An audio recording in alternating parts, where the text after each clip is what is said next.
Merdan bir şahirlerinin acayip tetirleri var. Doğum içerler, yengli yağınlay, dost tutarlar, öňlü soňly diýerler onu.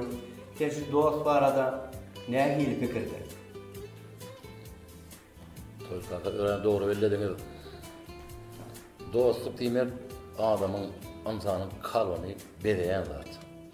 Adam birekle dost olmalı, adam birekle doğan olmalı. Ne şöyle şu aydından arasından dost hakkında bir aydın şu yağımızı ödüllemek şu. Böyle. Katı. Bu aydının görüşü şair Kurt Nälif'in sözlerini sağdan yadanım yaş kompozitörümüz Muhammed Amanov'un sağdana.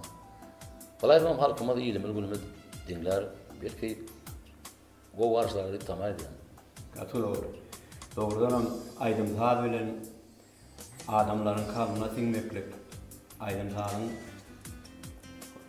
zadılayıcı oval bilen halkımızı uğandırmakta toğudar. Dostluk deyilen zat doğrudan söýügi diýmek, dostluk diýmek bulan ikiden bir deň agramlylar mı kadiýanda merdan? Doğru aýdýan. Merdan ona dost hakynda da şeýle goşularym bar. Şeýle dostluň gurban men gurbany. Şeýle dostluň gurban men gurbany. Başyň eýsen başyň göğe ýetirer, şeýle dostluň gurban men gurbany. Şeýle dost bar. İkä böler nanyny, bagş eder saňa hany manyny. Üşäýdüň geýdir saňa donuny, şeýle dostluň gurban men gurbany. Büdüreseň diýre bolar dağ ýaly, gerek bolsa saýet alar baý ýaly. Yakınlıdır sözlän sözü ýaly, şeýle dostluň gurban men gurbany.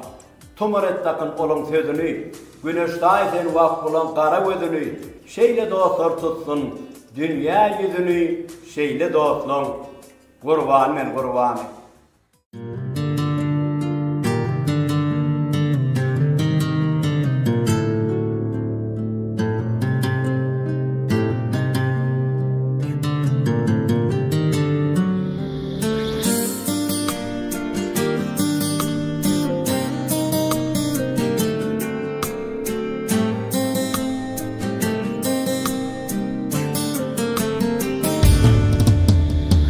Yadıma düşýän içgofan çagy şagalyk ýollaşlym gönüje dostlum bedelim şaraby ýüregim ýagy şagalyk ýollaşlym gönüje dostlum seni gaýdy gowdum Hayse tiredin Gep olmaly gol Geçmeli aradan Akwal meni görüp Çıkardy ýüregim Şagalyk ýollaşlym Gönüje dostlum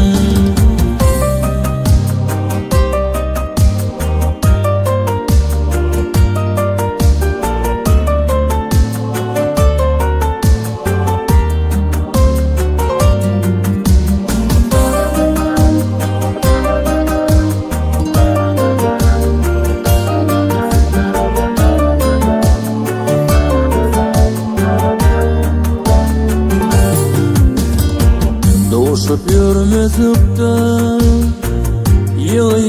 yıladan Yattan çıkyan derlere Gayran yidim Sil bakarım güllerdey Ovadan Sağlık yollaşlım Gönüje dostlum Oturup hayranlar galım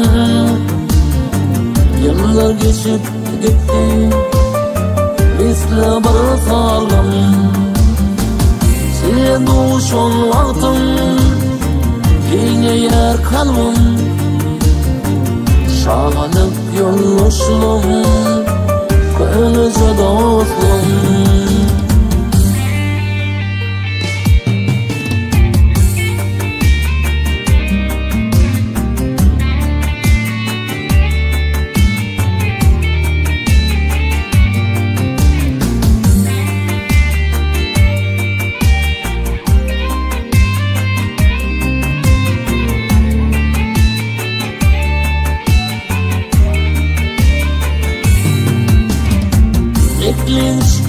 eve Ünönlür ilim Yerden başımdan Ağdıktır ölüm Salam keliğe varım Vaktapa verim Şağılık yoluşlum Böylece dostum Salam keliğe varım Vaktapa verim Şağılık yoluşlum Böylece dostum Şağılık yoluşlum Böylece dostum Şağılık yoluşlum Böylece dostum